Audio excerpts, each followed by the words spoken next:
Welcome everybody to 52 Living Ideas. We are delighted to be back on a Poetry Monday.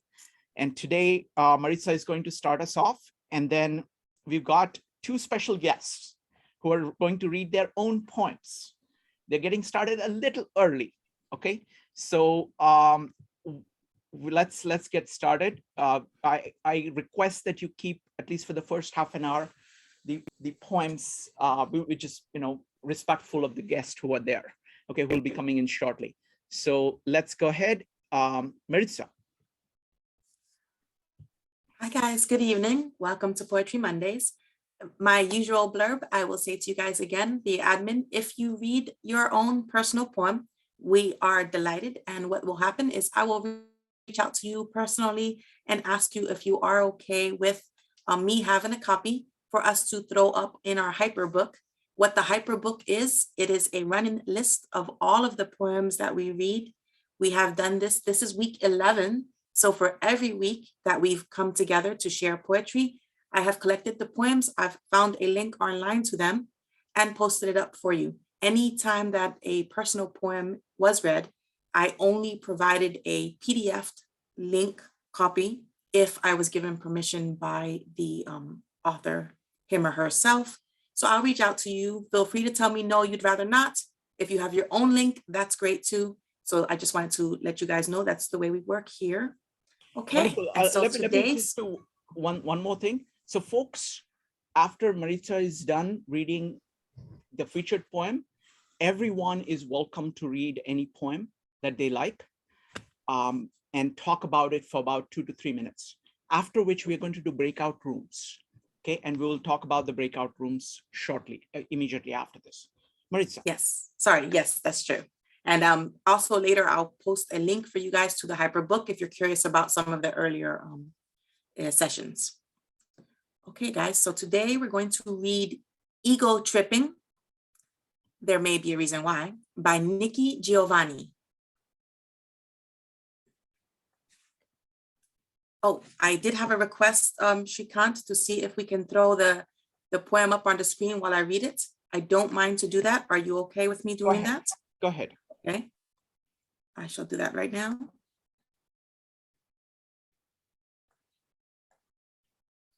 All right, and as you guys can see, I'm actually cheating and just reading it right from the meetup page that you guys also had.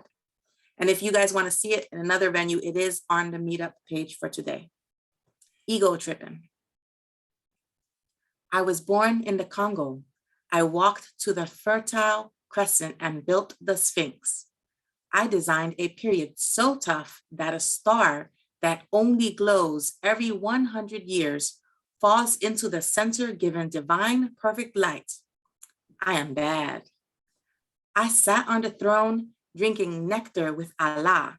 I got hot and sent an ice age to Europe to cool my thirst. My oldest daughter is Nefertiti. The tears from my birth pains created the Nile. I am a beautiful woman. I gazed on the forest and burned out the Sahara Desert with a packet of goat's meat and a change of clothes. I crossed it in 2 hours.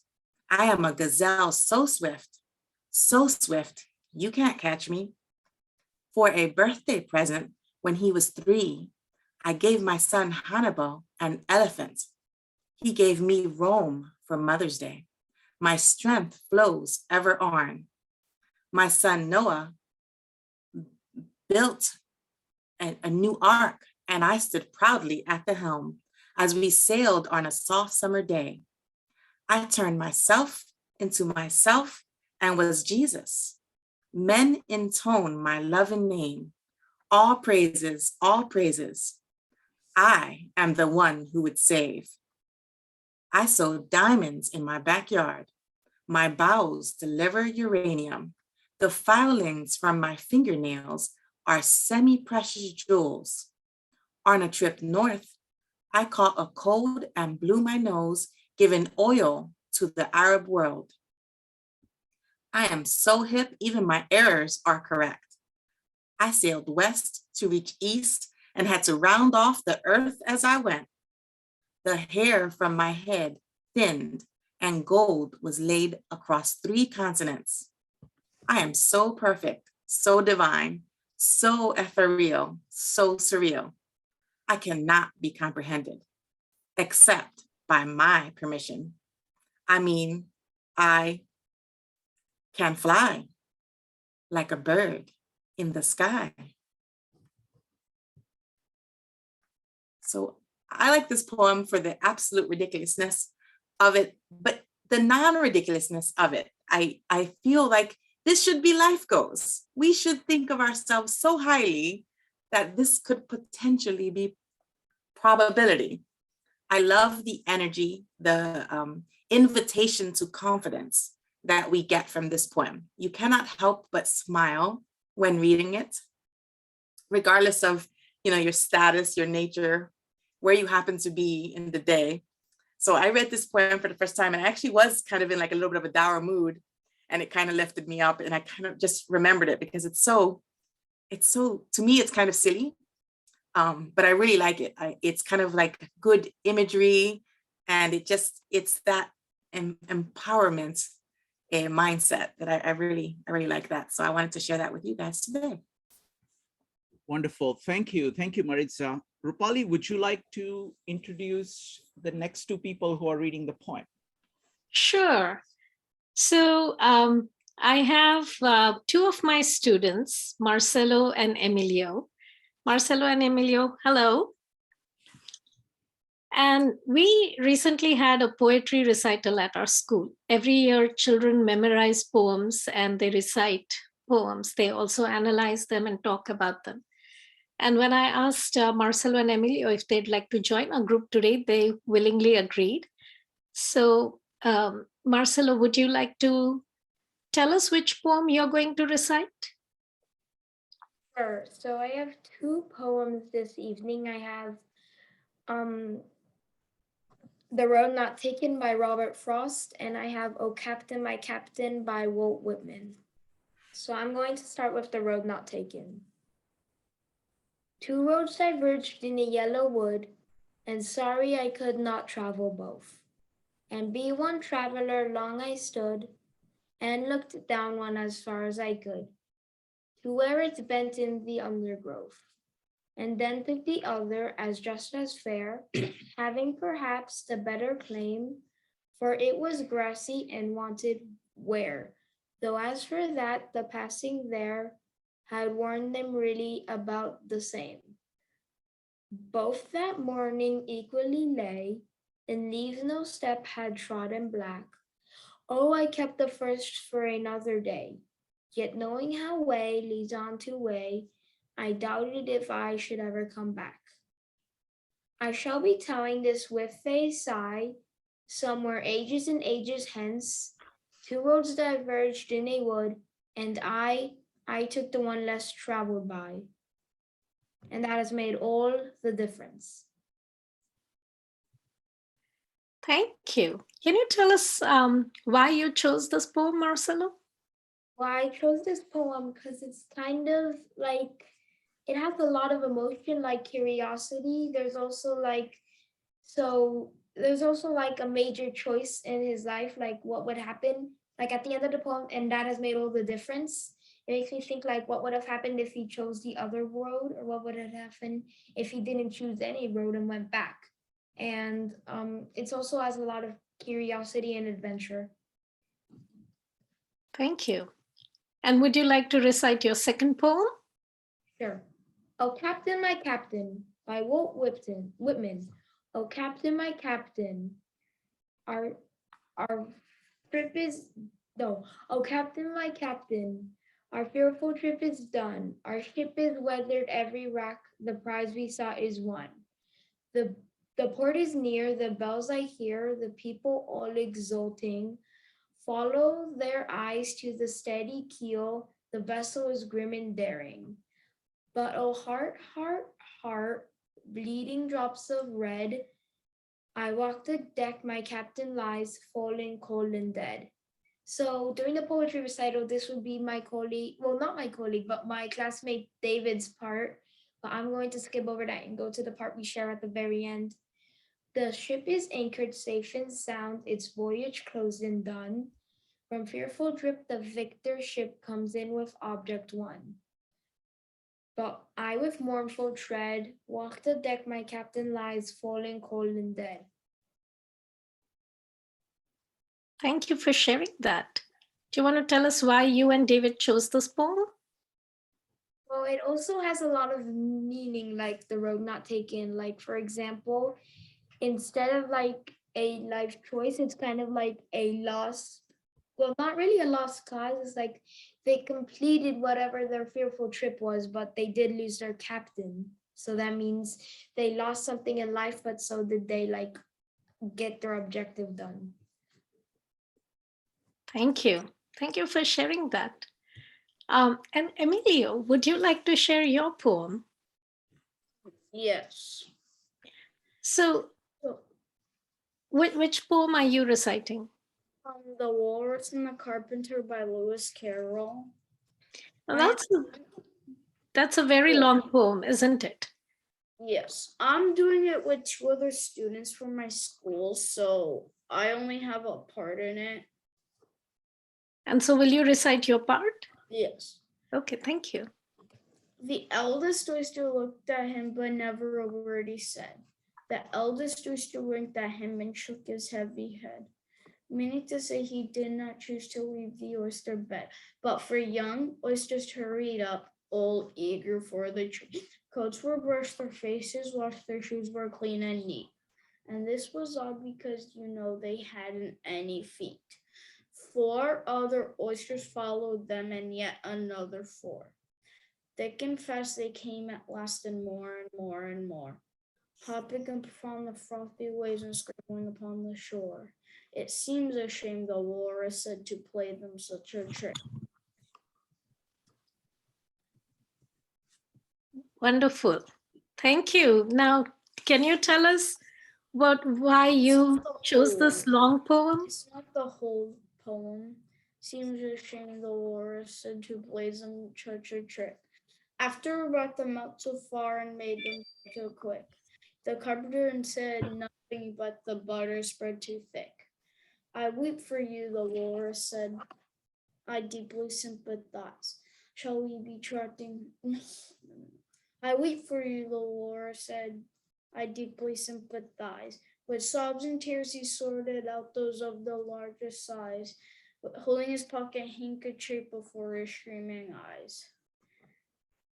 Oh, oyster, said the carpenter, you had a pleasant run. Shall we be trotting home again? But answers came there none. And this was scarcely odd because they had eaten every one. Thank you for sharing that, Marcelo and Emilio. Thank you very much. Thank you very much. So let me ask a question to Rupali now. Marcelo and Emilio really appreciate it. Just glad to have you here. So Rupali, how do you use poetry in your school? Just very briefly, and then we'll go to the next poems. Folks, go ahead and type an exclamation mark in order to read a poem that you love. Go ahead, Rupali. Thank you. So the thing about poetry, it's language and communication with each other. So by introducing poetry to children at a young age, they start playing with words. They start understanding words that they can use to communicate their feelings, emotions. And when they're memorizing poems, they're memorizing with each other. Both of them had partners. So they form friendships that are quite deep because they share this love for poetry. They've discussed and figured out which poems. They've spent hours practicing together. So there's that bond where you're not just listening to a teacher recite a poem and analyze, but they're thinking about it and those words are percolating in their heads, The other thing is their own imagination. Like Marcelo wrote a poem today at school, and it just helps them have that rich vocabulary of precise words that they want to use when they want to share their own poems. So that's very much in short how we do poetry. We spend about a month where children choose poems, the teachers recite poems, and then they choose poems and memorize them. Both of them just recited them from memory, and they stand up on stage. The parents come, grandparents come, and we have a poetry recital. It's very special. Wonderful. Thank you. Thank you. All right. So now we're going to continue. Let me say goodnight to these folks. So thank you very much. And thank you very much, Isabel, for doing this. And we will say goodnight to you, and we will continue with our program. Okay. Thank you. Bye, Marcelo, Emilio. Right. Thank you. Let's continue now. Folks, go ahead and type ! In order to read a poem that you would like to read. Give me just a second here. We're going to start with JP. JP, go ahead. I just chose a poem for two young poets. I'm still going to read this, though, for the child in all of us. And this is called First Big Ride. The favorite thing that Taylor likes is watching big kids ride their bikes. They're up and down the street all day. They're fast, they're past, they're on their way. And Taylor watches. Wouldn't you? Or would you ride on your bike too? First, Taylor asks to go outside. Then, with a yes, it's time to ride. Down by the curb on its kickstand, the two-wheel waits for Taylor's hand. It's too long since this bike was made, but brave old Taylor's not afraid. One kick, the kickstand's off the ground. And smiling, Taylor looks around. The sun is yellow, hot and bright. The sky burns blue. The street shines white. The bike seat's soft and black as ink, but streets are hard. What do you think? The big kids pass by one. They're laughing, flying, having fun. With Taylor's parents by the door, should Taylor wait a little more? So brave, so old, no longer small. It's time to ride once and for all. Watch Taylor step out to the street and sit up on the soft black seat. Then grabbing tight the handlebars, good Taylor looks around for cars. Feet on the pedals, eyes on the road. Watch Taylor's brave old legs explode.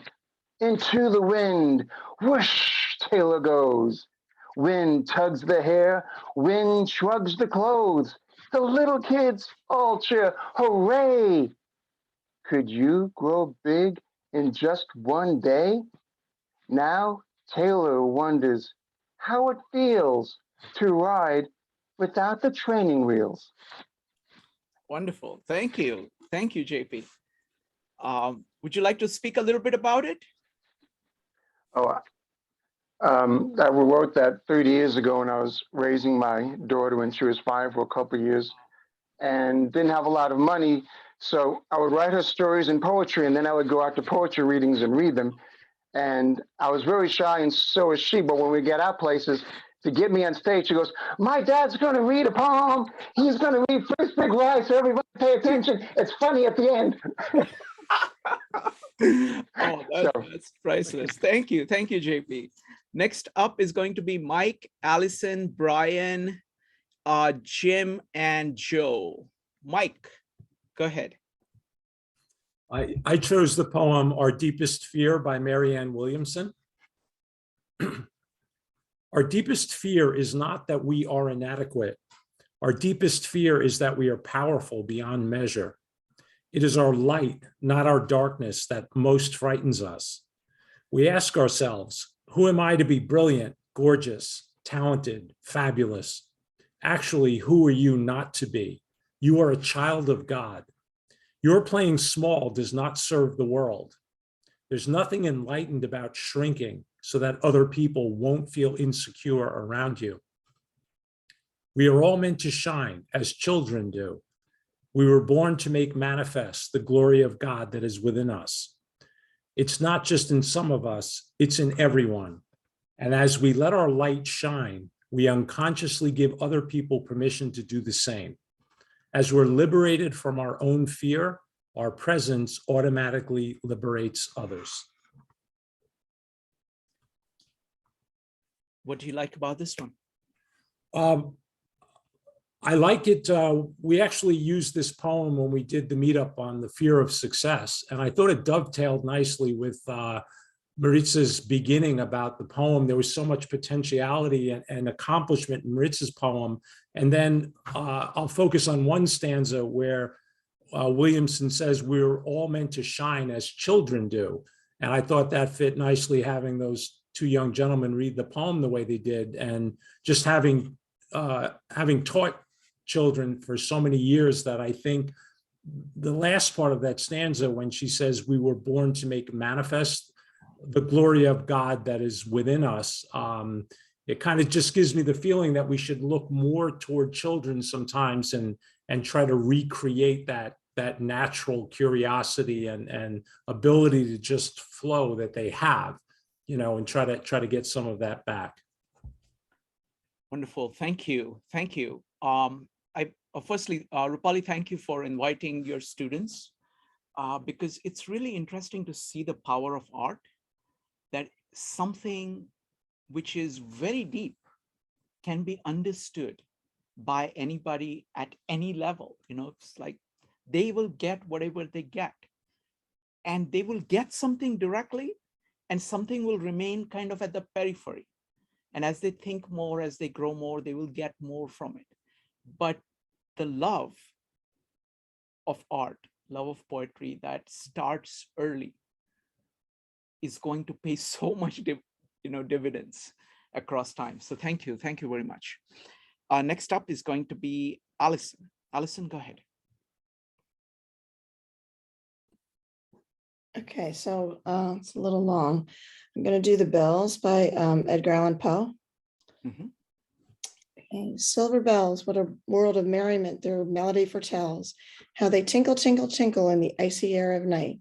When the stars that oversprinkle all the heavens seem to twinkle with a crystalline delight, keeping time, time, time in a sort of room rhyme to the tin, tin, tinabulation that so musically wells from the bells, bells, bells, bells, bells, bells, bells, from the jingling and the tinkling of the bells.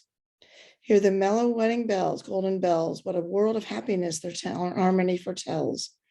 Through the balmy air of night, how they ring out their delight from the molten golden notes and all the time, and all in a tune, what a liquid ditty floats to the turtle dove that listens, while the ghosts on the moon from out the sounding cells, what a rush of euphony voluminously wells, how it swells, how it dwells on the future, how it tells, oh, the rapture that it impels to the swinging and the ringing of the bells, bells, bells, of the bells, bells, bells, bells, bells, bells, bells, to the rhyming and the chiming of the bells.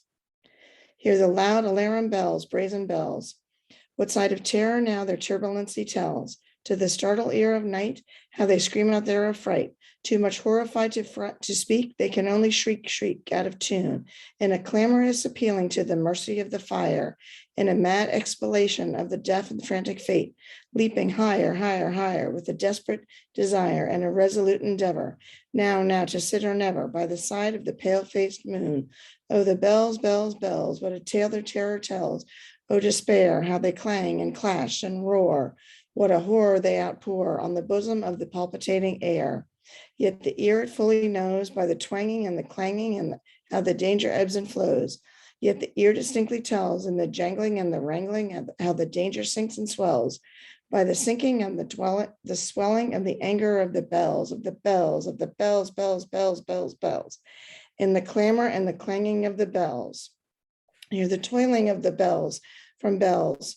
What a world of solemn thought their monotony compels. In the silence of the night, how we shiver with the fright at the melancholy menace of their tone. For every sound that floats from the rust within their throats, it is a groan. And the people, ah, the people, they that dwell up in the steeple all alone, and who toiling, toiling, toiling in that muffled monotone feels a glory inside rolling on the human heart of stone. They are neither man nor woman. They are neither gentle brute nor human. They are ghouls, and their king it is who tolls, and he rolls, rolls, rolls, rolls, a paean from the bells, and his merry bosom swells with the paean of the bells, and he dances and he yells, keeping time, time, time, in a sort of runic rhyme to the paean of the bells, keeping time, time, time, in a sort of runic rhyme to the throbbing of the bells, bells, bells, to the sobbing of the bells, keeping time, time, time, as he knells, knells, knells, in a happy runic rhyme to the rolling of the bells, bells, bells, to the toiling of the bells, bells, bells, bells, bells, bells, bells, to the moaning and the groaning of the bells. Wonderful. What do you like about it? I love the musicality of it. Yes. I just love that. And then I also like how it shows all the different times and phases of life, and how the bells are always there, marking different significant points in our life. And in different ways. Sometimes they're really cheerful, happy bells, and sometimes they're mournful bells, but they're always a part of the life cycle. Wonderful. Thank you. Thank you, Allison. Jim, you're next. Well, now I'm stumped because I don't know which one to read. So I will just go with a solid one that I wrote. So this is my own work. It's called Candle in the Dark. Oh, the radiant light of a candle's flame, enabling beauty and fellowship. Why gods kept the flames is unknown to us. Another mystery is, why did the wisest tricksters give us fire? Many of the gods were right. The flame should be tyrannically guarded. Instead of fellowship, we used the flame to create weapons. The fire seared our consciousness and devolved us into a state of nature. Is this why Prometheus was sentenced to torture? Even the wisest of gods cannot escape the misusing the flames. Was Prometheus' greatest crime a gift to help or destroy? God created man with a spark of the divine. For those who travel through darkness need the divine spark. Their spark is the humble divine beginning in the darkness, spoken into existence as we fearfully pray for light. For it is not the darkness that scares us. Instead, thoughts in the dark recesses of our mind. The darkness was created for good since the genesis of existence. As we embark on our journey, the coyote knew what we needed. Out of fear and using the spark, we manifest, nurse, and hold on to an infant light. The light helps us find our way as we descend further into madness. The radiation exposes the truth and allows us to confront the sacred shadow. When we decide to emerge from maddening darkness, our light is an inferno. Our raging inferno sears and inspires the heart of the uninitiated. Vampires and agents of death seek to snuff it out, or worse, corrupt it. Men full of envy and glutton will try and steal it. If they succeed, they will fail to nurture it. We rarely acknowledge the attempts because they do not comprehend and resent. To keep the inferno, one must seek fellowship, pursue questions, and wrestle with Christ's yin and yang. Then one day they must be tried by madness to assume the inferno's mantle, the mantle that even a dragon cannot muster or bear. I warn you, all lights will eventually burn out. Do not focus on your legacy. Legacy will take care of itself as you live on with those who take up the mantle. Do not attempt to prevent the light's demise, for even the stars in heaven burn out. Be careful prolonging the flame with unnatural means, because you will burn yourself and others. The initiated must continue to travel through madness so it remains pure. Even the strongest gods wrestled valiantly against the old lady and lost. The doom of our immortality is only achieved when our flame expires. I encountered God's awe, illuminating our spark, reigniting the candle within. As your candle expires, your legacy is added to the eternal fire of humanity, nurtured and kept alive daily by God. Prometheus was punished because he gave something too pure. His divine curse was the beginning of our divine spark. Hercules freed him because he recognized the truth, and without it, we would be destined for darkness. I often wonder how Prometheus survived the incessant torture of body and mind. Maybe because he saw the wonderful cycle of stars in the sky and thought of all the candles now lit in the dark. Beautiful, beautiful. Jim, that's incredible. Thank you. Thank you so much. Thank you. Thank you. Look forward to discussing it, in the discussion period. Beautiful. Really appreciate it. I'm really honored to have you here. Next up is going to be Joe, followed by Steve. Joe. So, given the tone, I've actually changed my poem on the fly here because it was such probably the students were amazing and everybody's contributions right now. So I will read one of my favorites that actually I let him meet up on not too long ago, is No Man is an Island. No man is an island entire of itself. Every man is a piece of the continent, a part of the main. If a cloud be washed away by the sea, Europe is the less, as well as the promontory, as well as if a promontory were, as well as if a manner of thy friends or of thy own were. Any man's death diminishes me because I am involved in mankind, and therefore never send to know for whom the bell tolls, it tolls for thee. And the reason I've always liked this poem, but it actually has taken on new meaning, I would actually say, in the past few months. So John Donne was actually a very religious individual, and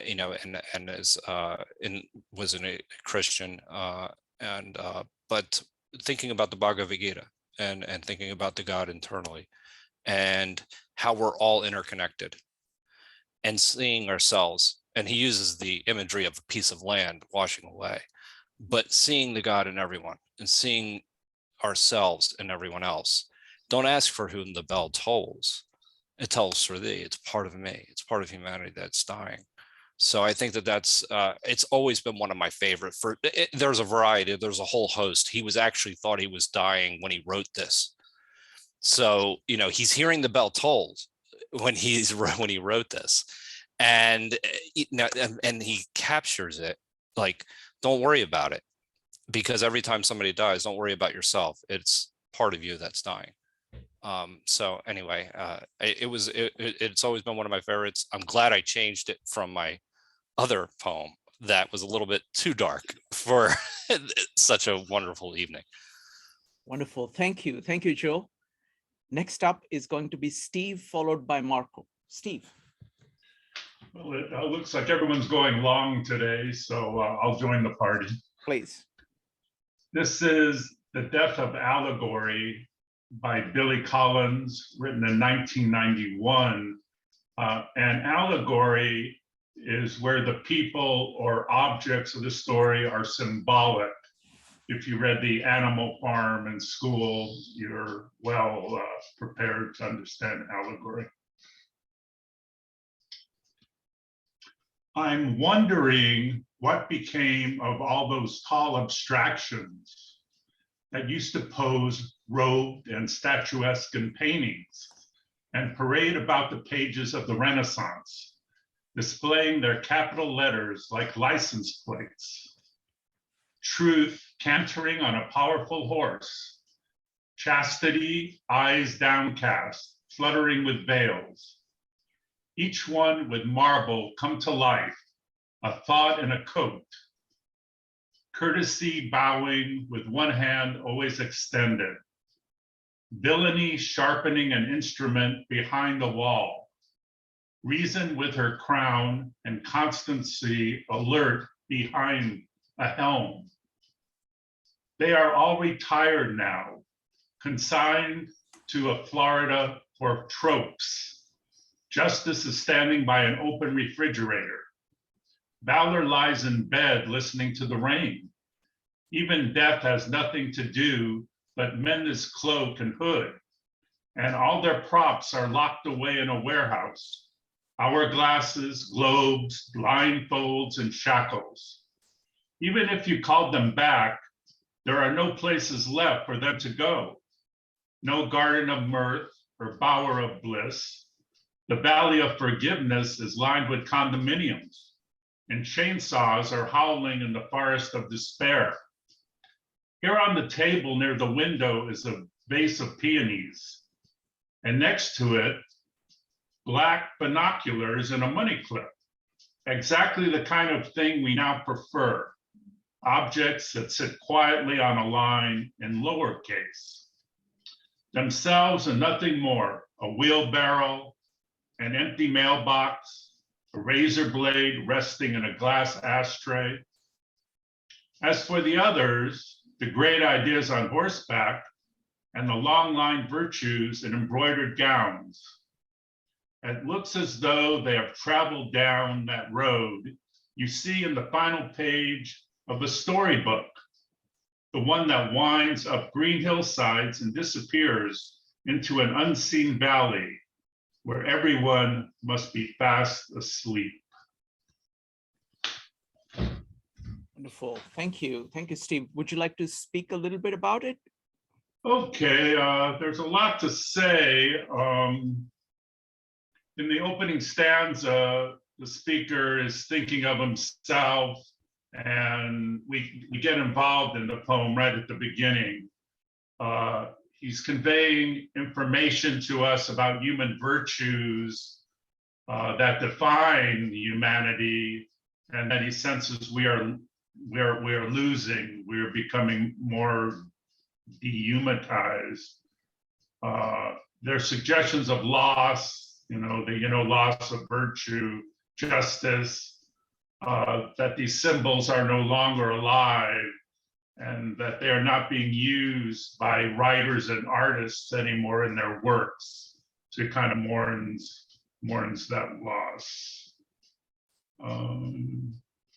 I found that line very strange, a razor blade resting in a glass ashtray.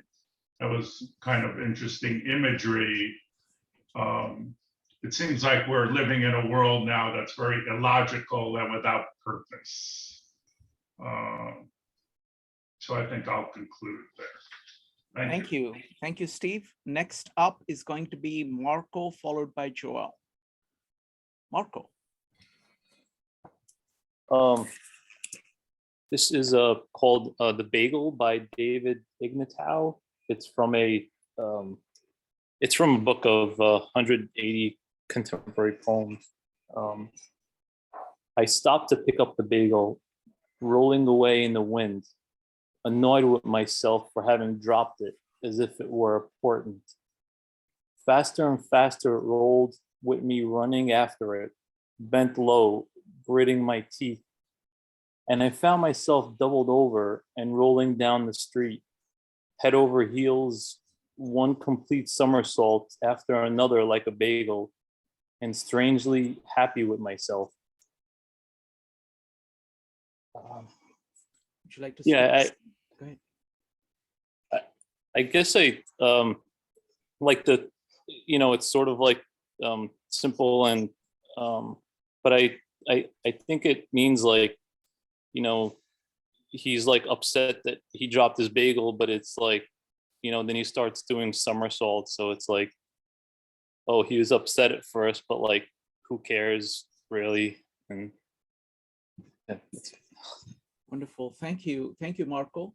Now, Joel, I would like, I have a request for you to read the Victor Hugo poem, His Daughter's Grave, in French. So first I will read it out in English, and then if you could read it in French, and then you are welcome to read any poem that you choose. But I'm a big fan of Victor Hugo, and if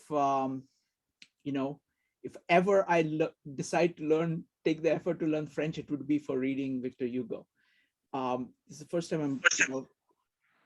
time I'm reading a poem by him. Normally I read his novels multiple times. So this is His Daughter's Grave. The background here is that his daughter had died in a boating accident along with her husband and unborn first child, and he never quite got over it, throughout his life. Tomorrow, as soon as the dawn has lit the land, I will start. I know you're waiting there, you see. I'll walk the woods and hills, the cannot stand another day having you far away from me. My eyes will fasten on my thoughts. I will tread, hearing no voice, seeing no outward sight, nameless, alone, hands folded, lowered head, in sadness, and my day shall be as night. I shall not watch the falling gold of the eve, the distant sails borne down towards her floor.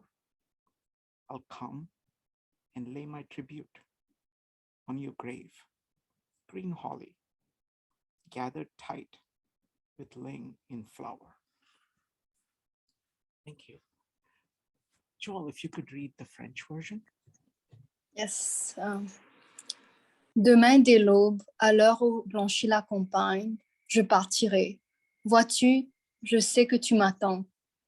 J'irai par la forêt, j'irai par la montagne. Je ne puis demeurer loin de toi plus longtemps.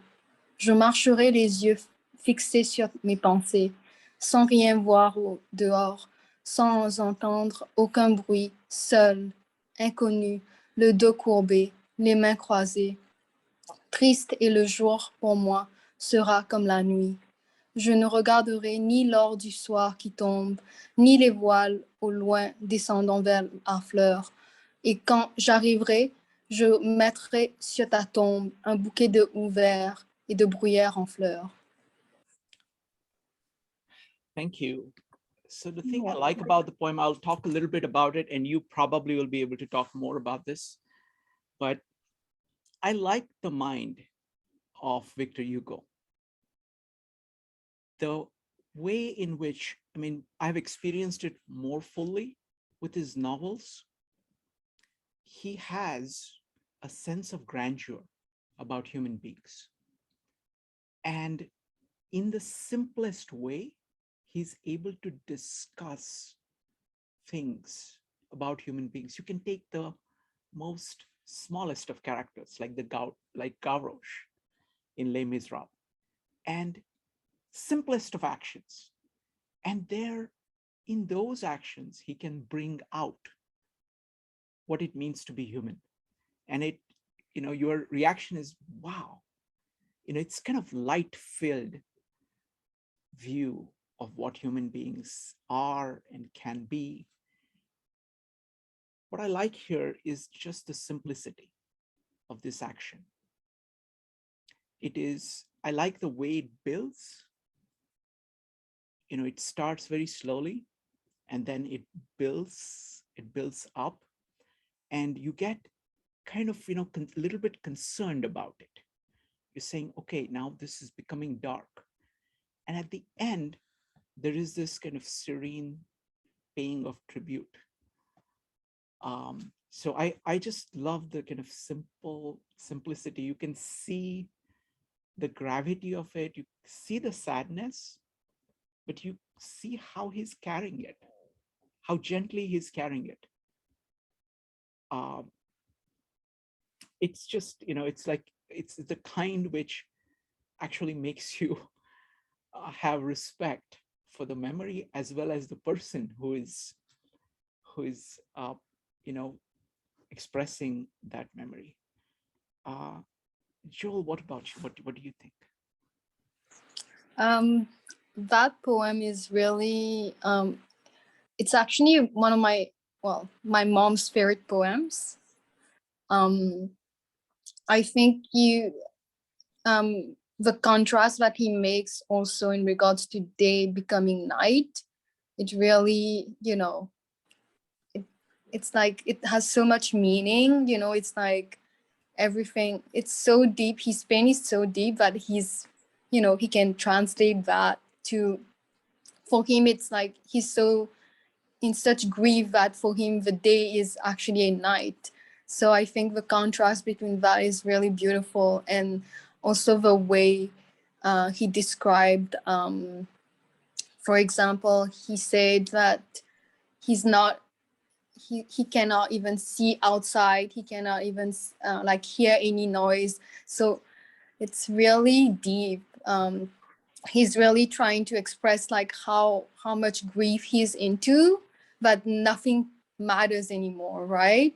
So I really think it's such a beautiful poem. Like it's one of my mom's favorite poems. Wonderful, thank you. Joel, what poem would you like to read? It's one of my own, and please. And it's actually in French, but I'll try to. I use Google Translate. I don't know if Could you go ahead and first recite it in French and then sure. in English? So the poem is titled Ton envol. Entends les cris de joie, ici des cigognes, emblème d'espoir et de paix.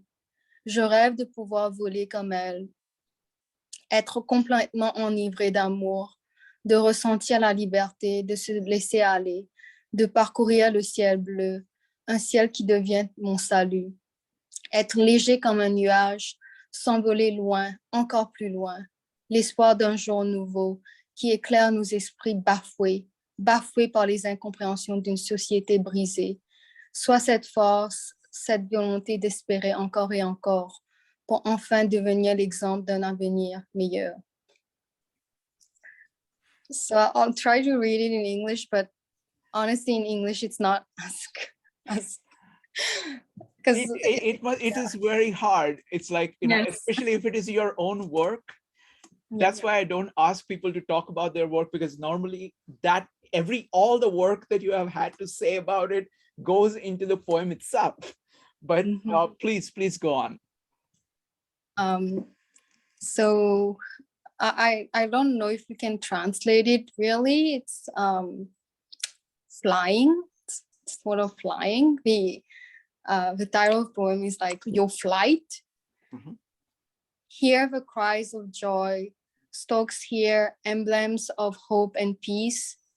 I dream of being able to fly like them, to be completely filled with love, to feel the freedom to let go, to cross the blue sky, a sky that becomes my salvation, be light as a cloud, fly far, even further. The hope of a new day which enlightens our scorned minds, scorned by the misunderstanding of a broken society. Be this strength, this will to hope again and again, to finally become the example of a better future. Wonderful. Thank you. Thank you. You're welcome. Next up is going to be Laura, followed by Elena. Laura, go ahead.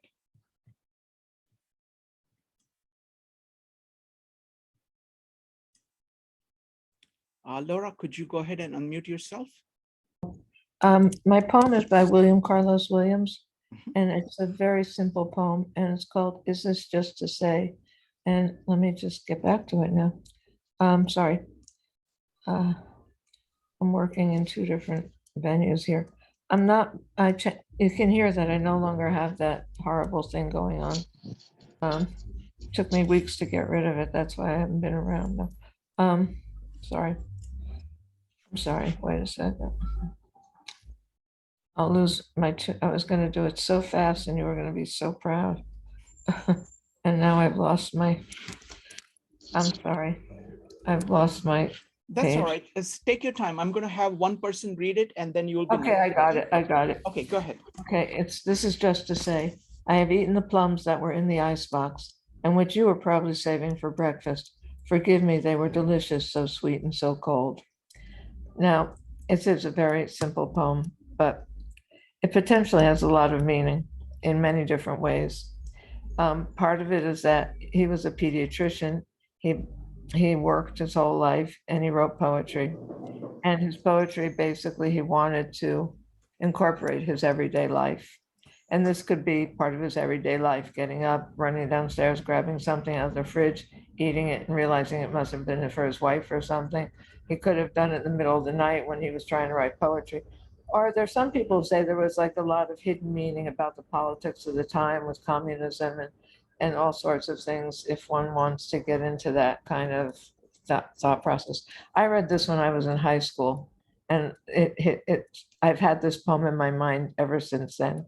And I think it was because of the stark beauty of it, you know, and the simplicity. And because I guess I was an abstractist back then, and without my knowing it.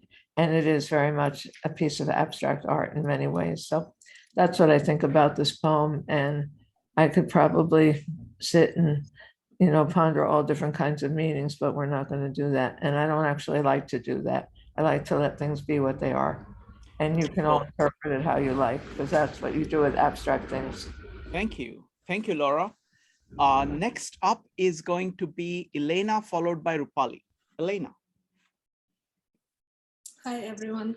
I'm going to read a poem from the book of the Hymn of the Avatars, and it's written by Darious Juszczak. The passage of the book called Avatar Becoming. The avatar is the human and the action of becoming human. The avatar is God and the action of becoming God. The avatar is Messiah and the action of becoming the Messiah. The avatar is all the Messiahs and the action of becoming all of them. The avatar is the scientist's soul. The avatar is the descended incarnate. The avatar is the physical body in this universe, but becoming from the multiverse, the space of all consciousness, the space of all life, the space of all science, the space beyond and beyond, the one in the many, the space within which the universe resides. I am the avatar, you are the avatar. Incarnate, we are all equal.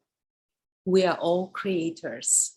We are all makers of reality. The only difference is that some avatars sleep, incarnate and unaware, some others are waking, manifest the infinite power of creation. This is a journey of becoming that we call awakening. So, go ahead. Would you like to speak a little bit about it? Yeah, I got this book as a present, and the author is Darious Juszczak, and he is philosopher and explorer, and he studied Sanskrit in New Delhi, and he received his doctorate from Columbia University and served as advisor to ministers and heads of companies.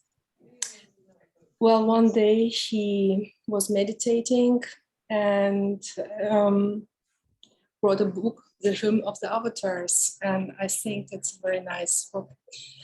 Yeah. Wonderful. Thank you. Thank you, Elena. Next up is Rupali. Rupali, go ahead.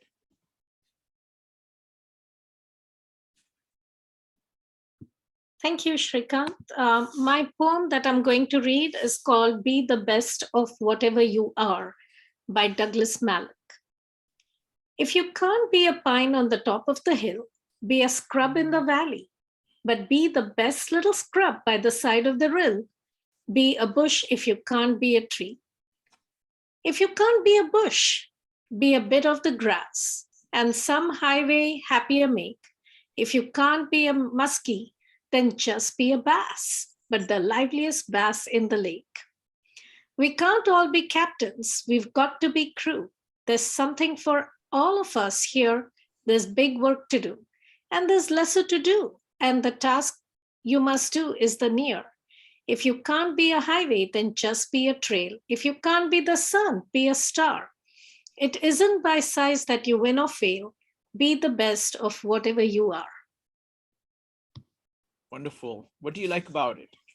So I read this poem to our students, and I love it because, you know, any little bit that you do, if you do it with all your heart, then you're going to make a difference. And if it doesn't matter, it really doesn't matter. But if you pay attention to the little things, big things will follow. So I really like this. Do your best, and then everything will just happen. Wonderful. Thank you. Thank you. Thank you, Rupali. All right. So now the next phase. So this meetup is always a 3-phase meetup. This was the first phase. The second phase is we're going to do a collaborative poem in the breakout rooms for about 20 minutes. And the theme today, Maritza, what do you have in mind? Hi guys, so I was thinking to keep up with the vibe that we've got building here, maybe we can look at possibility or youthful curiosity, and that'll be our theme for today. And then what we do here is, for those of you who are new, we split into breakout rooms, so you'll have a small number of people, usually not more than 6, maybe 7. And what you do is one screen goes up and everyone puts a line for the poem, and then the lines will come together in an actual collaborative poem.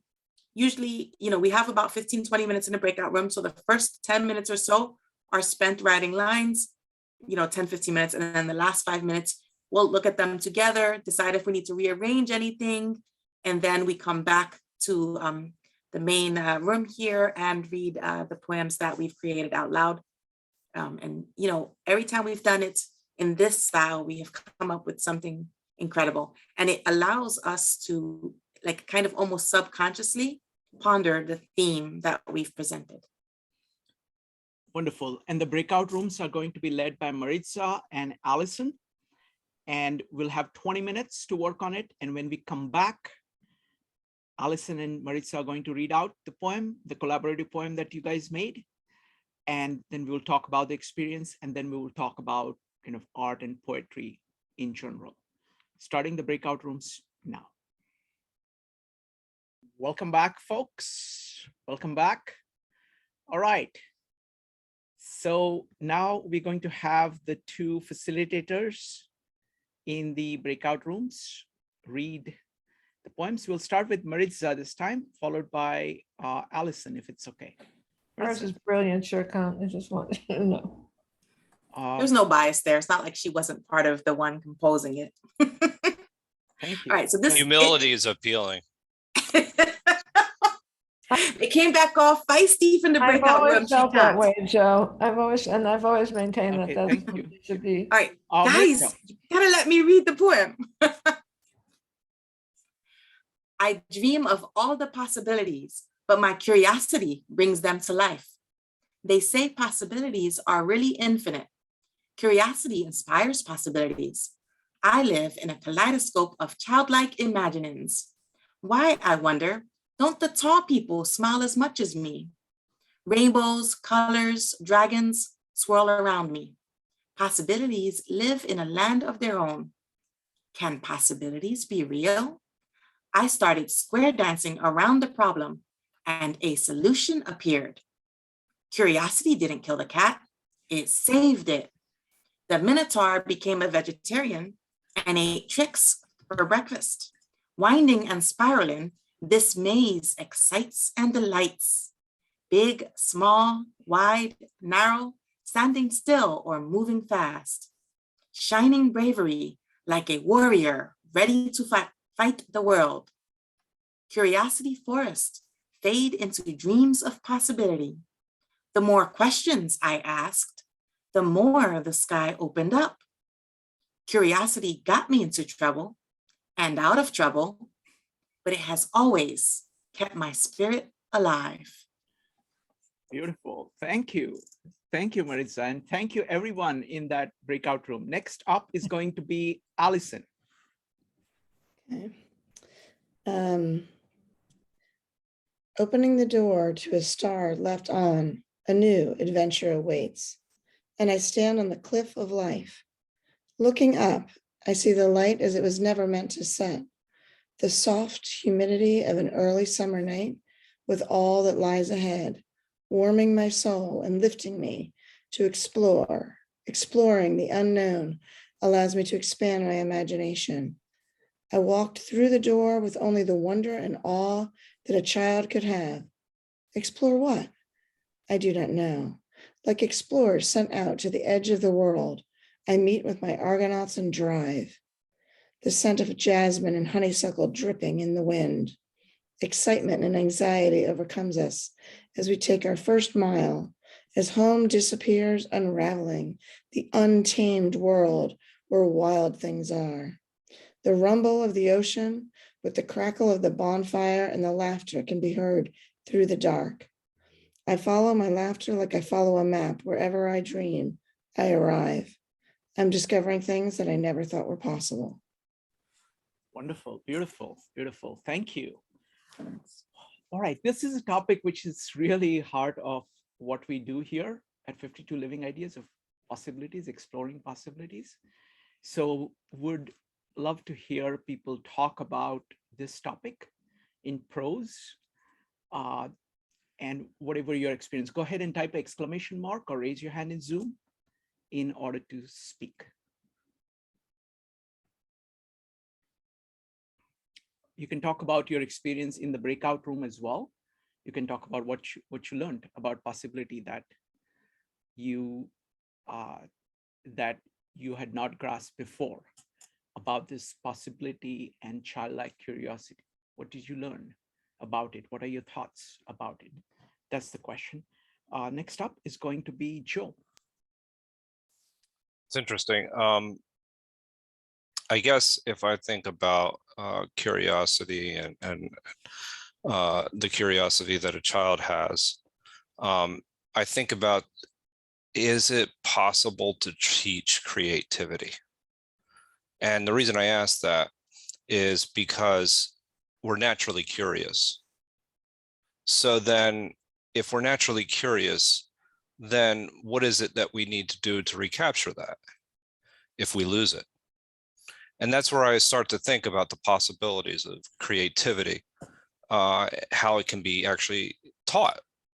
And I thought we saw a beautiful example of it this evening with Rupali's students, and thinking, many times that I don't know what grade they were in or whatever age they were, but this idea that bringing in poetry to their lives at this age in order for them to learn and be able to explore and express themselves, as opposed to something being actually taught to them and jammed down their throats, I think it's really actually it is, I've thought about this topic a little bit. Can creativity be taught? And actually even thought about leading a meetup on it.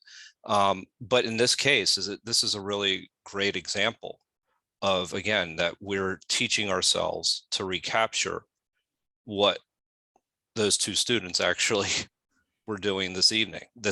We're trying to find out that sometimes we start to think of what society tells us, and we start to think in terms of what society is telling us as opposed to what our natural creativity tells us. Anyway. Wonderful. And we'll raise this as a question. So what we'll do is that as people are commenting, if some large questions come up, we will go ahead and deal with them as we go on. But go ahead and put your thoughts down and put your questions down. Next up is going to be Jim. So there's a few things I think when I look at curiosity, creativity, and stuff like that, I would say that, to kind of rip off of Joseph's points here for a second, what I would say is you still need the background, right? If we look at most art and stuff like that, it all rips off of things, right? Like where the wild things are, where tricks and the Minotaur and all those other things, right? And I think the essence of creativity is in some level innovation and bringing people together. And that's how it's able to kind of come out now. You can have this innate creativity, but it still comes with the tedious work of reading everything else, right? And when it comes to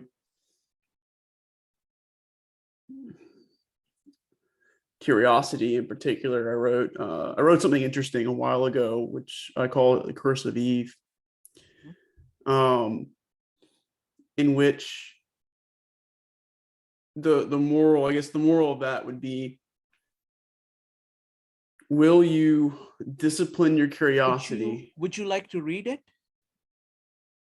I can, yeah, sure. Sure. Let me do one thing. Let me have other people comment, and then we will come to you. Yeah, for the yeah, reading. yeah. I can do that. I mean, what I would just say there is, Please, that you have to discipline it. You have to have it, and when we look at disciplining that curiosity, we point it in the right direction, and we're creative with the background ideas, and that creates possibilities. It in a way narrows us, but also creates possibilities, because we have to have some kind of compass to who we are individually, and that is a narrow road if we take a lot of the wisdom traditions into context. So just wonderful, let me know whenever. beautiful, excellent. But both Joe and Jim have put very interesting things on the table. Next up, and we're going to discuss them in great amount of detail, but I want to get everybody's first thoughts on the table first. Laura, what are your first thoughts about possibilities? I do think they're infinite. I want to go back to this thing about creativity, whether you can teach it or not. I think what you can do is inspire people, introducing them to things, many ideas, many different ways of seeing the world, many different forms of art, many different forms of science, anything that you can put together to give them not a potpourri or a kaleidoscope of things, give them a toolbox, let children explore as much as they want, in as many ways as they want, to put things together, to work with materials, to be tactile with things. Just give them boundless opportunities if they want to do, and let them see where it takes them. And, you can look at it, you can talk to them about it. I wouldn't ever, unless, aside from keeping them away from danger, I wouldn't curtail them in any way. I don't think you should ever sort of, hinder one's direction or curiosity, because you don't know where it's going to lead them. And I don't think you want to put any bounds on. I think you want to let them go on and, talk to them about poetry, talk to them about things, talk to them about poetry and painting and music and poetry, and how these things, think about, how does this music go with this poetry? Does it fit? Does this poetry fit? Like talk about beat poetry and classical music. Do these things really fit? Can you get it to work in your head? I think those are the things you want to do. Watch them have Mozart in the jungle, and this crazy conductor doing all this neat stuff with Mozart, and just do it all. Do jazz, do blues, do everything, do it all. To let them sing all they want to, even if their voice doesn't sound good. Let them play that horrible, trombone in your house, but just let them explore. Don't, everything you can do within reason. I mean, not everybody can do everything. There are cost factors, there are all kinds of things, but there are also lots of opportunities out there for kids that don't cost money, where they could, Thank you. Find everything they can do. Let them do it for as long as they want. And yet it probably will keep them out of trouble the more interest they have in things. And, so just that's how I feel about creativity. Can you teach creativity? No. Okay. No. We'll come to that. We'll come to that. But beautiful, beautiful observation. Love it. Next up is going to be Allison, Mike, Pooja, Joel, and JP. Allison. All right, Joe, I think you absolutely should do that meetup. It's a great, you could talk about that one for 3 hours, 5, really.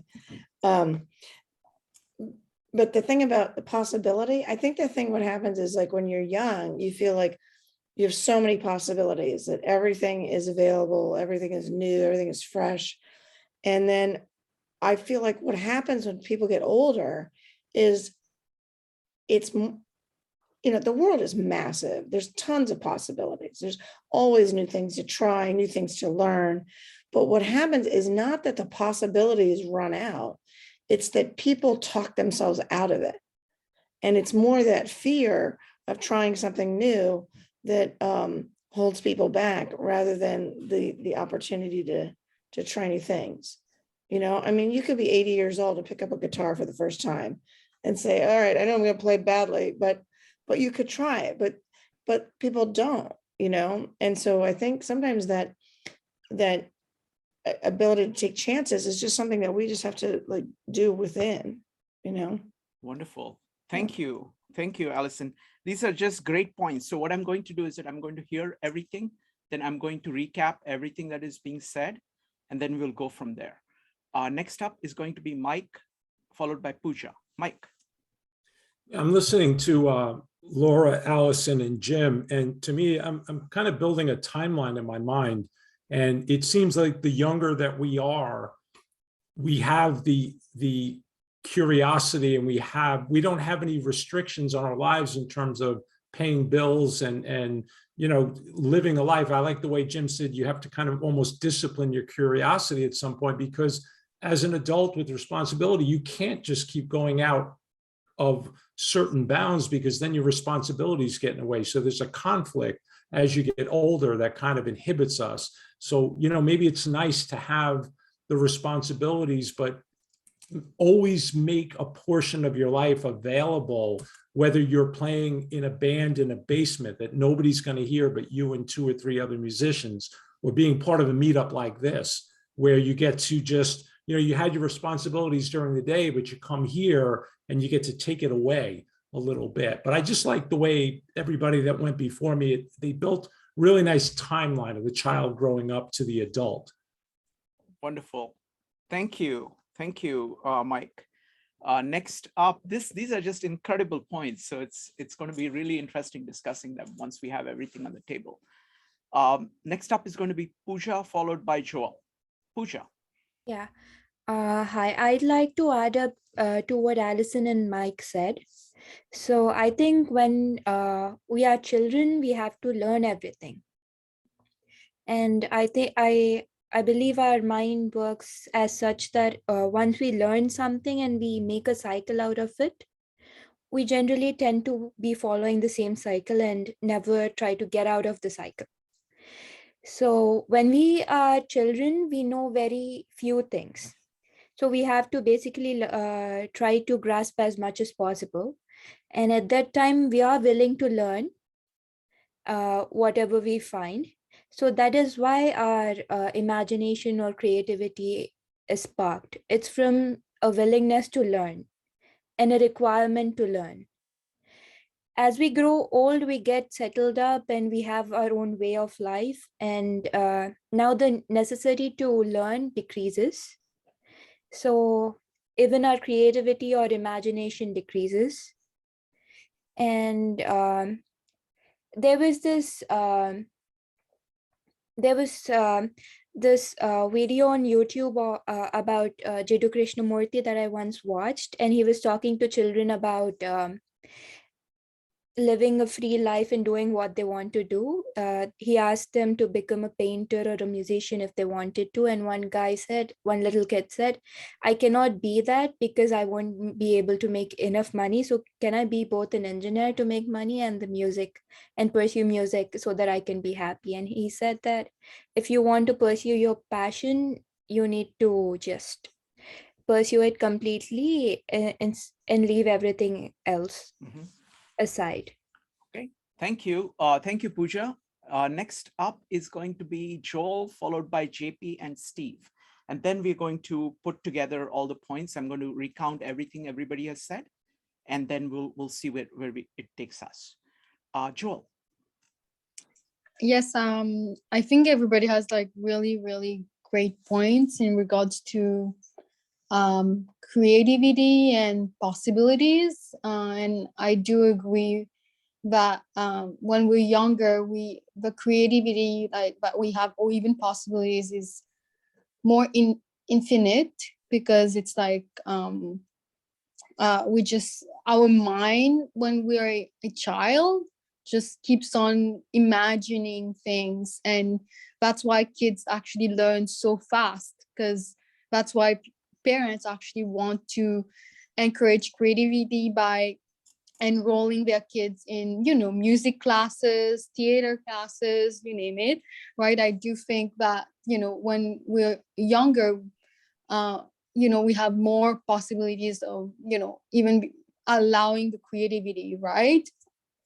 But once we get older, I think everybody mentioned that it's almost that we don't want to allow the creativity to happen as much because we have like the day-to-day responsibilities of life, like Mike mentioned. And also it made me really think of our generation right now, where I don't know if you guys noticed, but like a lot of younger people are being more creative in their career, and they, you know, they're starting businesses, and, you know, so it's kind of like a double edge to it, because I think that now, especially during the pandemic, a lot of people had time to think and maybe be more creative, because I know for myself, I started writing poems more during the pandemic. So I do think that it allowed people to be more creative when we have that space. We have that space and the time to do so, right? Thank and, you. Yeah, so thank you. Let's have other two people chime in, and then let's try to put it all together. Next up is going to be JP. I know, Shranka, you're about to summarize everything and follow up. I also want to ask those two main questions. And I want to ask all of us, how curious are we and how creative can we be? And when I ask how curious are we, we're all thinking about that. We are all curious right away. And how creative can we be? I hear everybody explaining their creativity and their thoughts and their feelings, explaining how children have a certain sense of curiosity and creativity that may change in their learning or may grow if they're taught how to use it in painting or music, whether there's only two people hearing that music or whether somebody will hear a symphony in an orchestra someday in a stadium. I think everybody here is curious and creative in the way they're talking about this. So thank you. Thank you. Thank you, JP. Next up is going to be Steve. Steve, go ahead. I would have been curious to hear the boys recite some of their own original poems. That we're going to do next time. Next time, Rupali is going to invite a couple more of her students who are going to recite their own poems. I would certainly look forward to that. You know, we have Whitman in the 1860s, we have Frost in the 1960s. I would like to hear the voices of 2060 and see what they sound like. Wonderful. All right, so I have to figure out how to put it all together. It's just so many incredible points. I think the simplest way of weaving all the points together is with timeline. You know, it's very clear when you look at children that they're curious. And most adults decrease in curiosity at some point, start to decrease. But when I look at all the people I really admire, they actually keep increasing in curiosity. So there is, so let me first recount a bunch of points here. So firstly, can you teach curiosity? The second one is the value of building the background, the richness. You really need to kind of stock up with a lot of experience, kind of taking the culture in every possible way. The role of the interaction of discipline and exploration. So it's kind of like going out and coming back in. So that movement. The fact that we are naturally curious as children, but what happens to it for most people? Is it possible to keep that curiosity? Is it possible, for God's sake, to increase that curiosity over time? And what does it take to do that? The role of inspiration, the psychological issue of fear versus love. I think it's a big thing, that people are trying to hold on to whatever they have achieved, immediately puts them in a different mindset than somebody who's trying to grow. the issue of responsibility. What is the connection of responsibility and creativity? What is the role of habit formation? Now, we all have to create habits in order to do anything. And when does that habit become a limit as opposed to a launching pad to be able to do something else? The idea of settling down, of saying that, okay, this is it. You know, I've achieved everything now. I have everything I need, and the mindset behind that. So the most challenging question here, as far as I can see, and the other interesting point was about the pandemic. Many people found actually new things to do as a result of pandemic, because it disturbed all their habits, all their habitual ways of doing things, and they had to kind of by necessity find something. So there was a burst of creativity, I think, as a result of that amongst many people, certainly many people, most people I know. So let me ask it as a question first. How do we keep the curiosity that we had as a child and actually grow in curiosity? You look at, this is not a hypothetical question. You look at people like Leonardo da Vinci. You look at Louis Sullivan that we have looked at.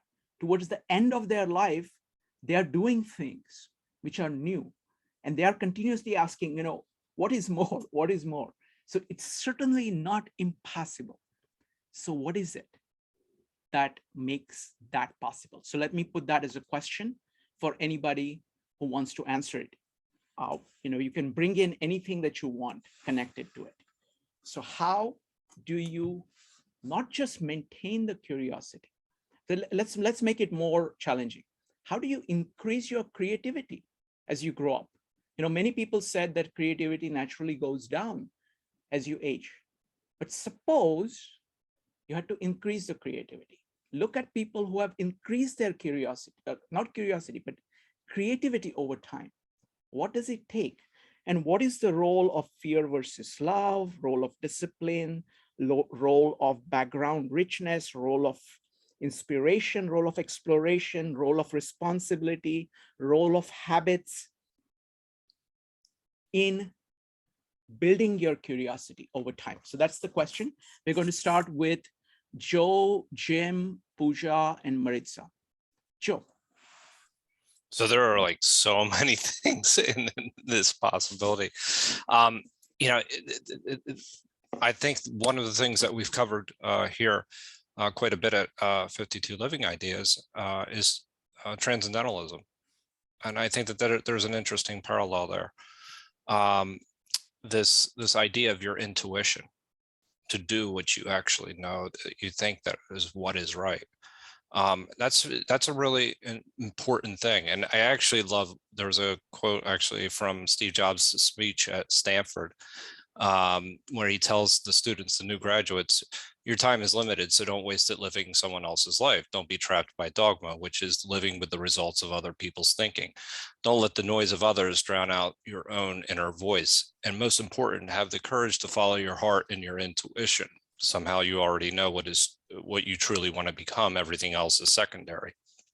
So then I really do think it's an act of courage many times, right? It's the will to be able to actually follow what you know and what you actually believe to be. And many of us don't do that. We a lot of times follow a prescriptive path that society actually, you know, kind of hands us in a way. Now, one thing that I think that so one thing is to follow our intuition, and that really takes an act of courage. The other way creativity can be harnessed as an adult is through circumstances. I mean, there are certain times in your life you have to, just figure out the answers to the solutions, and some of those can be extremely drastic.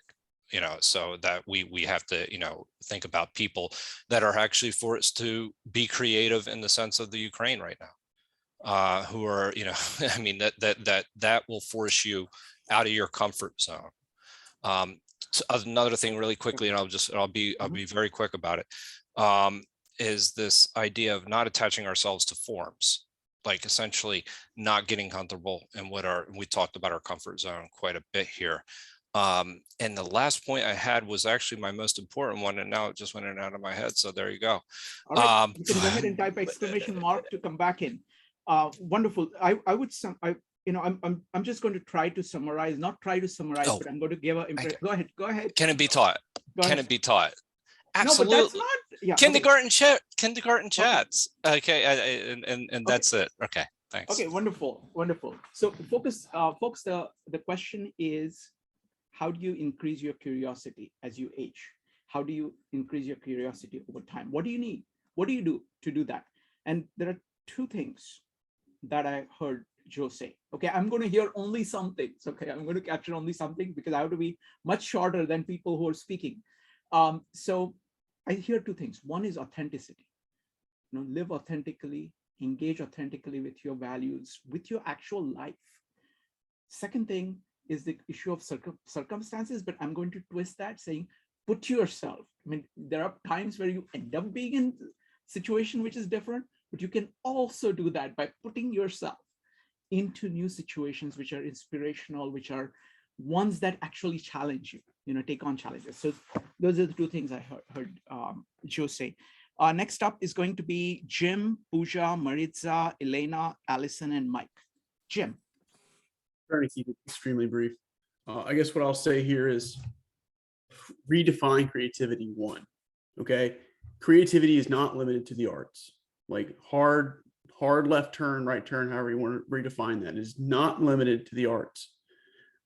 Creativity is fueled by knowledge. It is fueled by experience. It is fueled by people, right? Because people come together and they can innovate too. That's a source of creativity, different ideas, all other fun stuff. Then I would say as your life progresses, it's a mix of being open to new ideas. And for those of us who have children in this room, I guarantee you're more creative when you have children and when you have grandchildren. And the reason why is because you have to be creative in how they think. And not only that, but you also have to, you put yourself in their shoes. So you're imagining what it is, and then you're playing those games with them. So your creativity under that assumption, like, does it increase? Always. You just have to redefine it, and don't limit it to just writing the perfect poem or composing the best piece of music or writing a best book or something like that. Creativity is everywhere, and it is based off of well-aged knowledge, which then leads into wisdom. Wonderful. Beautifully put. I'll say two things. I mean, absolutely, creativity that we're talking about applies everywhere. It applies to every realm of your life, not just art. It applies to how you interact with your friends and family. It applies to what you do with the world at large. It applies to how you move your body. It applies to how do you manage your emotions. It applies to your thought. How do you organize thought? How do you improve your methods of learning? So it applies to every domain of your life. It's all about making progress on each of them, going to the next level on each of them. The second thing I heard Jim say is the value of having children. There are many, many, many values of children. One is that it is challenging. It's the biggest thing. If you want to say something that hit you, I think having a child is one thing. Second thing is that it is your lease on being, it is your opportunity of being reborn, really, of watching what it means to be a human being and to grow. It may seem very odd, but most people think that children should look up to adults. In some ways, you have to look up to children, because it's the concept of Jacob Branowski of the longest childhood. Actually, human beings are characterized by long childhood. So we remain children for a longer time than any other animal. And that is telling you giving you an indication that if you keep doing that, that's the thing. So thank you, Jim. All right, next up is going to be Pooja, followed by Marisa. Pooja. Thank you, Shrikant. So I think creativity can be,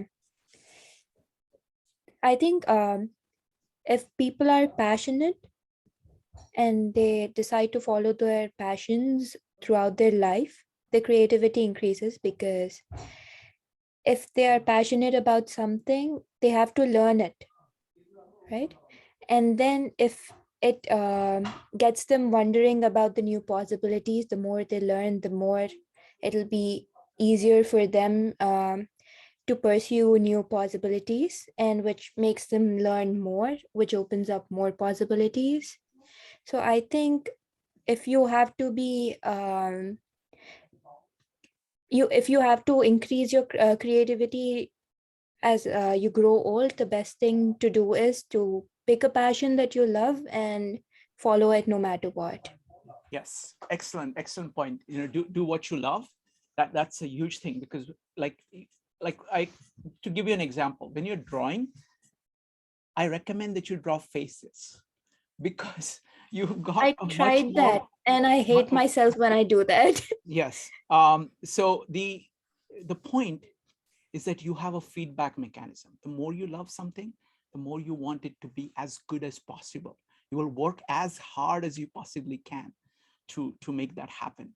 And that's a huge part of learning, to have that loop kind of coming back and saying, I want to build upon it. And if you really love something in every possible way, it's like a playground. You want to know more about it.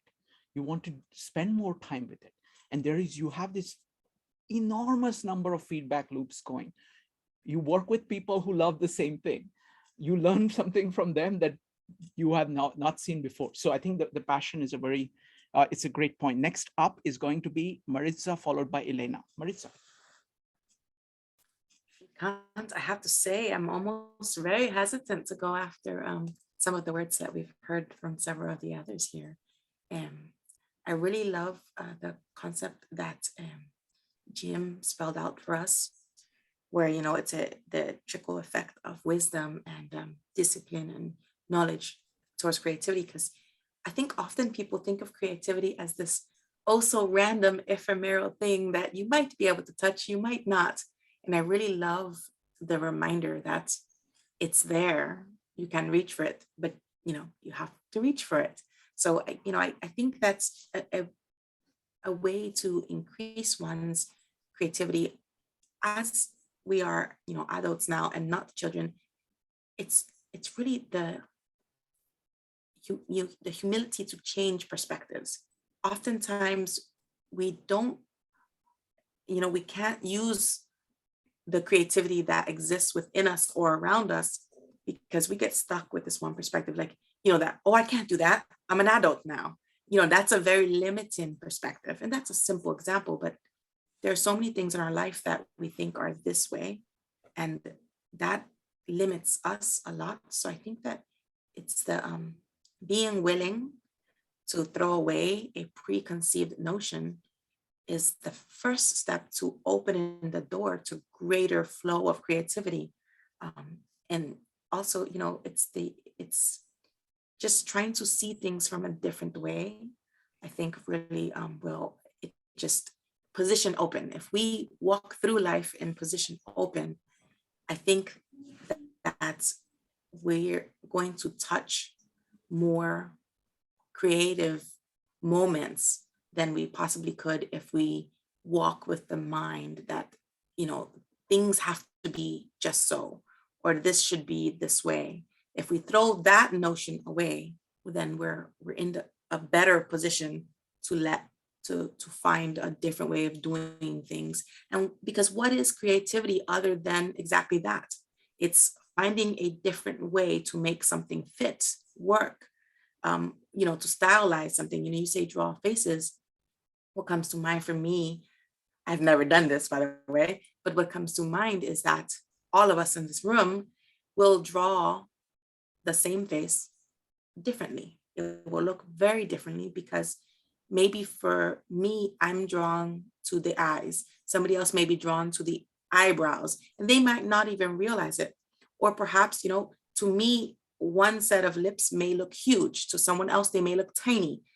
And we don't necessarily think that these differences exist, but they'll all come through. And the thing about trying to do things differently, I think that creativity and innovation go hand in hand.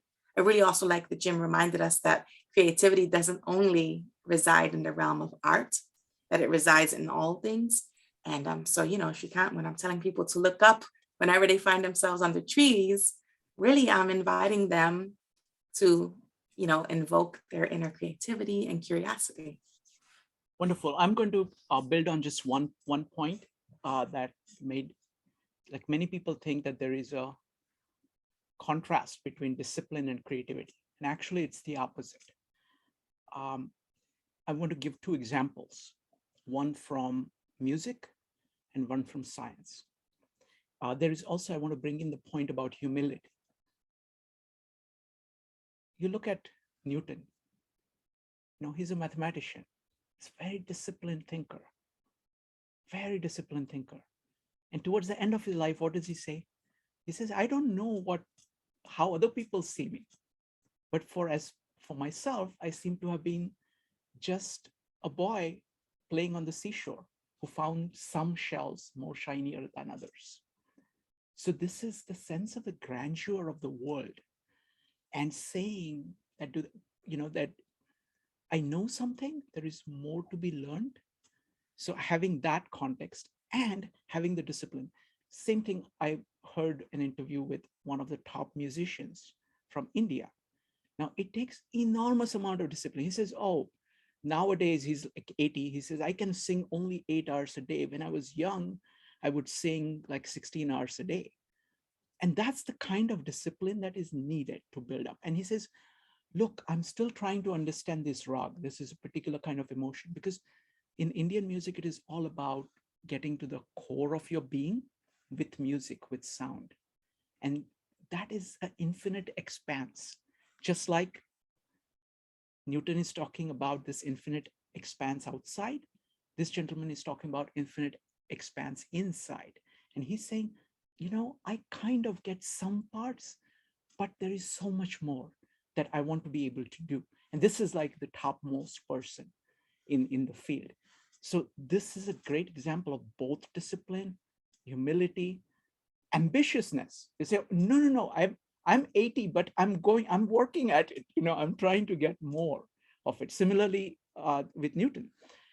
Thank you very much. Next up is Elena, followed by Allison. Elena. I can remember what I thought. I will try. For me personally, curiosity and creativity have both nothing to do with the age.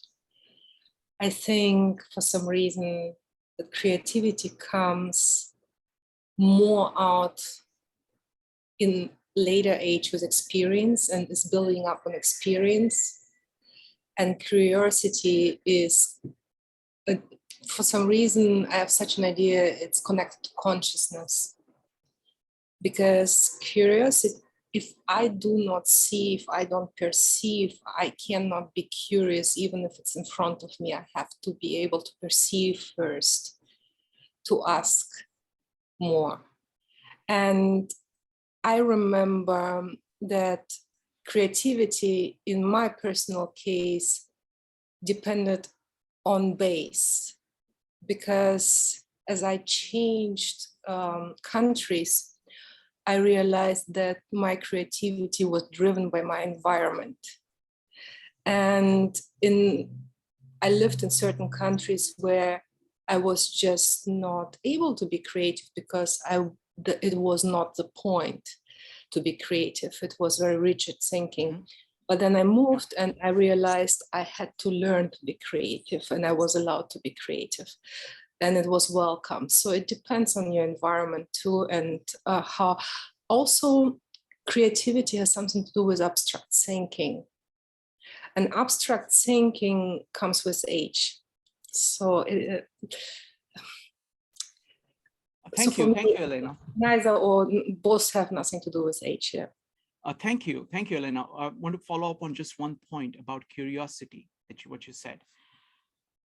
In some ways, curiosity is simply being aware, kind of freshly aware of things.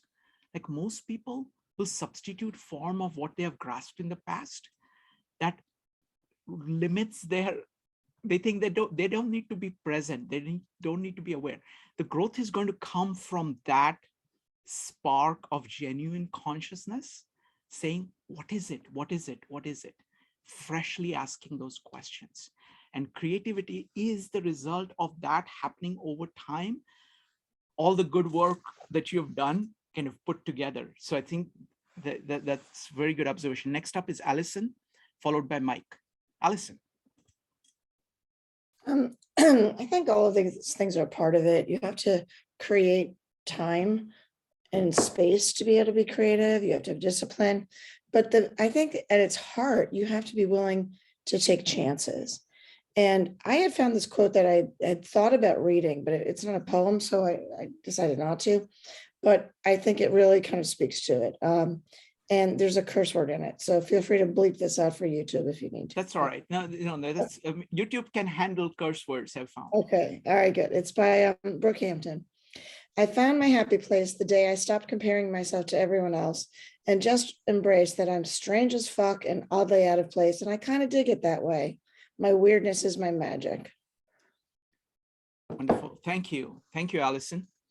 I like the point about kind of taking chances, because it's all about, I like Jordan Peterson's idea of kind of order and chaos. You have to be at the border. You have to be kind of leveraging all the structure that you have in order to go out into something that you don't know, so that you can structure that and make it part of your structure. So it's a continuous process of kind of reintegrating. That is what I think creativity is. So it requires this building. It requires that you're building a form, but it has to be a living form. And then it comes in contact with more and more things. You have to be open to that. You can't say, okay, I have it now. The moment you do that, you start to die, actually. So it's not, you can't, there is no steady state. It's like you are either dying or you're growing. Excellent point. Next up is Mike, followed by JP. Mike. Yeah, I really like the direction that Elena took the conversation, where talking about how the environment changes our creativity. And I think you can almost quantify it and ask people, what is the level of your exposure to children, whether you have your own, or if you're a teacher, because they at their core, they're just naturally curious. So being around them, if they're not your kids, if you're a teacher, for example, you're going to feed off of that. I think it's very helpful. If they are your kids, to a point that Jim made earlier, you're going to want to foster it yourself. So it puts you back in the loop. So you're at the beginner's mind with the kids, and then you're kind of rejuvenating your own sense. And then I think another significant variable is whether or not you have a significant other in your life. If you're married, for example, or somebody you're very close to, because if you are, now you're on a parallel track or you're off the track.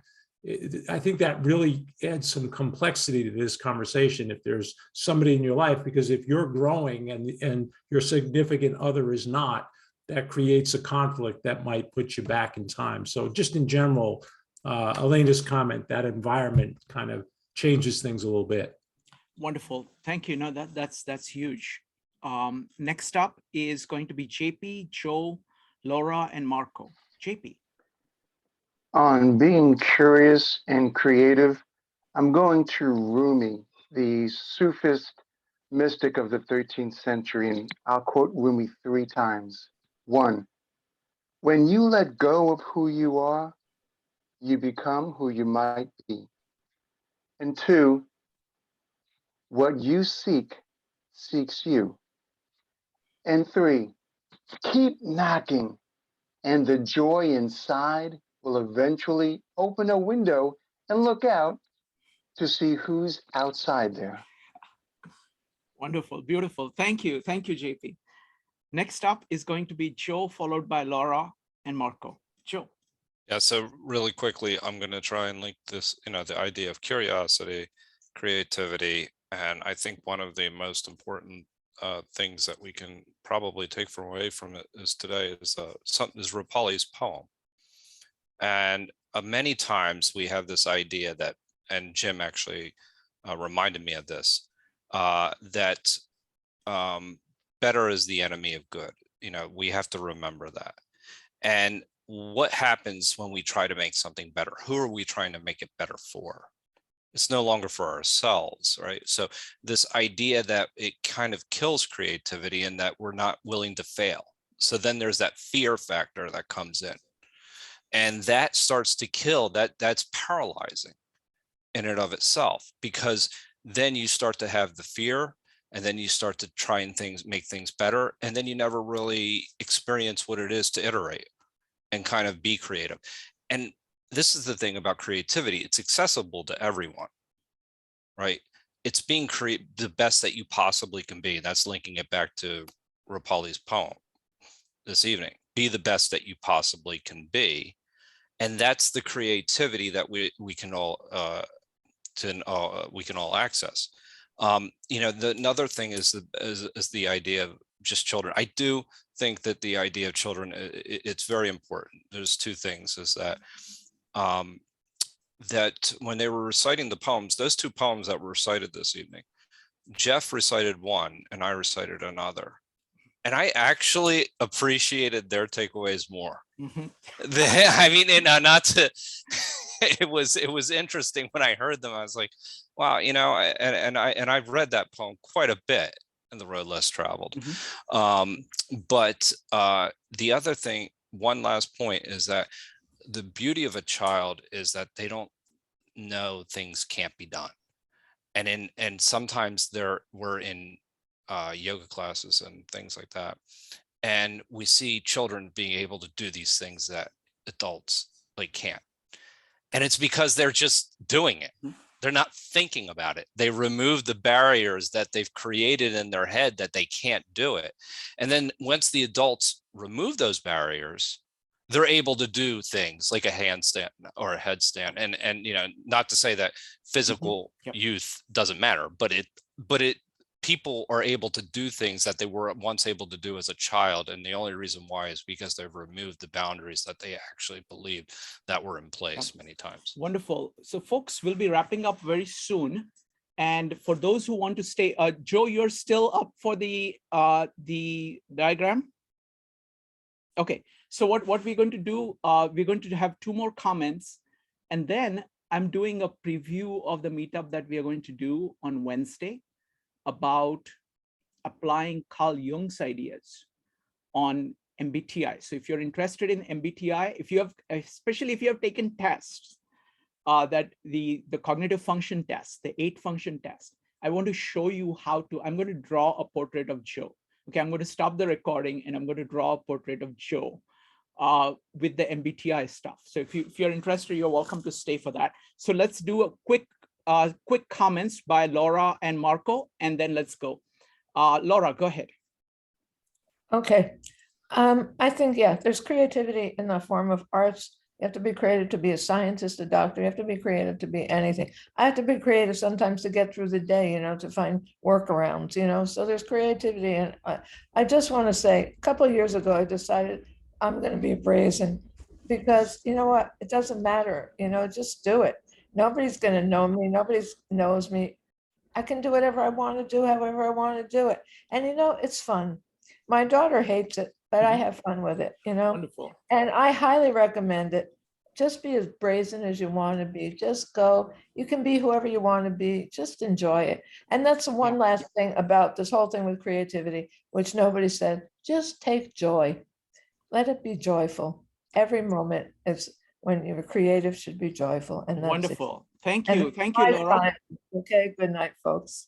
Thank you, Laura. So what we're going to do is that it's going to be a comment by Marco, and then Jim is going to read us a poem, and then we are going to do the MBTI stuff. Marco. Yeah, I was just thinking, like, even if you have like just a insignificant like new direction that you're thinking about, you know, if this is more like along the lines of like intuition, like not sort of dismissing it, but just, you know, following it and, you know, go in that direction, even how small or that you think it is. Wonderful. Thank you. Thank you, Marco. Jim, go ahead.